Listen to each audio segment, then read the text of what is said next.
Magandang araw mga ka-horror at welcome back nga po palang muli sa aking channel. Nandito na naman nga pala tayo sa bagong episode ng Kwentong Agimat at Anting-Anting. Sa mundong patuloy na hinahabi ng teknolohiya, agham at makabagong pag-iisip, tila ba unti-unting naglalaho ang mga sinaunang paniniwala na minsang nagbigay ng lakas at gabay sa ating mga ninuno. Ngunit sa ilalim ng makislap na ilaw ng mga siyudad, at sa gitna ng mabilis na takbo ng panahon, may mga kaluluwang patuloy pa rin kumakapit sa mahiwagang lakas ng espiritu. Mga taong hindi nakakalimot sa ugnayan ng tao at ng banal. Sila ang mga antingero ng makabagong panahon, mga tagapagdala ng sinaunang hiwaga sa bagong mundo. Hindi na sila kagaya ng mga alamat ng nakaraan na nakasuot ng mga tradisyonal na damit at nakatago sa mga kabundukan. Sila ngayon ay kasama nating naglalakad sa kalsada, nagtatrabaho sa opisina, naglalako ng paninda online, o tahimik na nakaupo sa simbahan. Ngunit sa kabila ng pagbabagong ito, iisa ang kanilang layunin, ang panatilihin ng lakas ng pananampalataya sa pamamagitan ng anting-anting. Ang una sa kanila ay ang tradisyonal na bantay. Sila ang mga antingerong parang haligi ng sinaunang karunungan. Mahigpit na sumusunod sa mga ritual, panata, at pamumuhay ng mga ninuno. Karaniwan silang naninirahan sa mga probinsya o liblib na lugar, malayo sa kaguluhan ng lungsod. At ang kanilang mga agimat ay hindi basta nabibili o nagagawa lamang. Ito ay ang mga pamana, ipinasa ng mga ninuno, at pinatatag ng mga dasal, ayuno at sakripisyo. Sa kanilang pananaw, ang anting-anting ay hindi dekorasyon, kundi banal na sandata laban sa mga puwersang hindi nakikita. Mga aswang, mangkukulam, sumpa at masasamang espiritu. Kabisado nila ang mga sinaunang dasal, maging ang mga orasyon sa Latin, at ginugol ang kanilang buhay sa pagpapanatili ng tradisyong ito. Sila ang buhay na tulay ng kahapon at ngayon, ang nagpapatunay na ang pananampalataya ay hindi nasusukat sa modernong kaalaman. Kasunod nila mga ka-horror ay ang espiritual na mandirigma. Mga antingero na ang layunin ay higit pa sa pansariling proteksyon. Sila'y nakikibaka sa larangan na hindi kayang abutin ng pisikal na mata.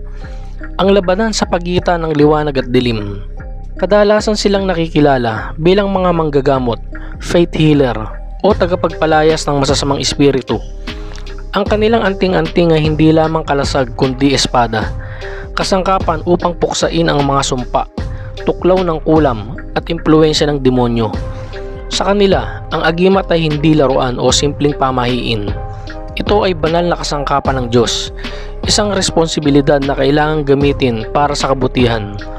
Sa panahong marami na ang umaasa lamang sa agham, sila ang nagpapaalala na may mga bagay pa ring hindi kayang ipaliwanag at ang pananampalataya ay isa pa ring makapangyarihang sandata.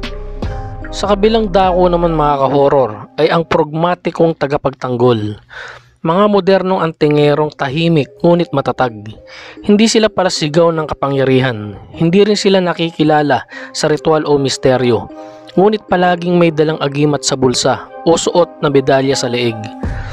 Kadalasan sila ay mga pulis at sundalo o mga miyembro ng sandatahang lakas, mga ordinaryong tao sa paningin ng iba.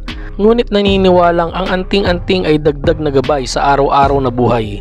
Para sa kanila, ito ay parang seatbelt o insurance.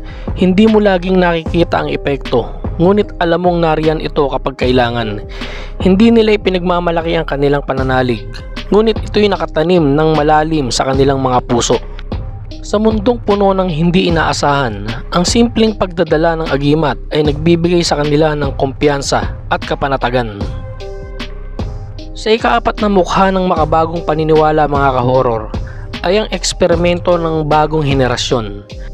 Sila ang mga kabataan at modernong espiritualista na naghahanap ng koneksyon sa mga lihim ng nakaraan. Hindi man sila lumaki sa ilalim ng mga tradisyonal na ritual, dala nila ang kakaibang sigla at pag-usisa at pagnanais na tuklasin ang mga hiwaga. Pinaghalo nila ang makaluma at makabago. Ang orasyon ay maaaring nasa digital form at ang anting-anting ay nilikha gamit ang makabagong teknolohiya. Ang mga sagradong simbolo ay maaaring bahagi ng kanilang pananamit. Ngunit higit pa rito, sila rin ang madalas na nagbebenta ng mga gamit espiritual online. Mula sa mga mutya at selyo hanggang sa mga ritual na bote at orasyon.